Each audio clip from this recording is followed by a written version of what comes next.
3 years. But the procedural population system has really saved a ton of effort. For example, if we tweak some portion of how the game plays, we only have to do it in one piece of code, which then automatically populates all 20 of our maps and all future maps we or our fans create in this new way. Anyone designing a post-apocalyptic city has to deal with the problem of how to light it. Initially, our take on it was that the city still had power. You could see lights in many windows and the streetlights were all lit up. It didn't give us the atmosphere we wanted, but we felt we needed those light sources. When we started to unify the art and lighting design, one of the decisions was to eliminate a lot of lights. This gave us an opportunity to come up with other ways of bringing light into scenes. As we removed lights, we found we were also removing any sense of normality in the city. Without lit windows, or even the illuminated signage in front of stores, we removed some familiarity from the player's experience. Things are lit from lower angles than they would expect, from car headlights and oil barrel fires. These dramatic angles really enhance the sense of a creepy, desolate, almost hopeless environment. Now it's a city that you've seen, but not in a way that you've ever seen it before. Something's amiss. Something's off. Local contrast adjustment is another film effect we've implemented in Left 4 Dead. We control contrast dynamically keyed to peak events in the game. When everything suddenly gets sharper, this is a visual parallel to an adrenaline rush. We use contrast to emulate a heightened sense of awareness.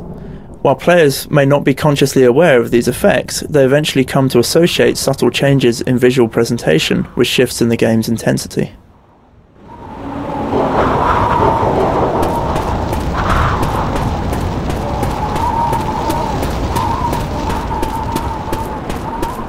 Car alarms are an example of what we call panic events, brief, intense, and maybe avoidable moments. In the classic post-apocalyptic movie, car alarms go off, but there's nobody around to respond. It's just another sign of things having gone down the tubes. We initially put the car alarm cars in just as a cool effect, but when we hit on the idea of having the alarms call up a horde of infected, we knew we'd found the right use for the car alarms in the world of the game. It's really great when this kind of classic genre element can serve a gameplay purpose as well. Reloading!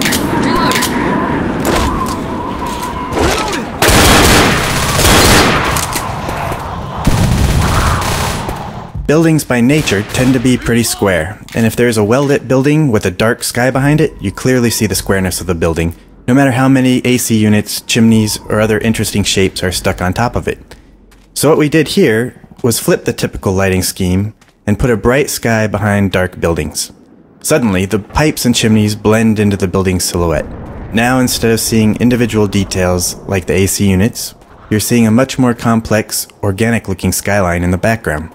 And because the mind expects a similar level of detail throughout an object, your imagination fills in the detail in the dark areas of the building based on the silhouette.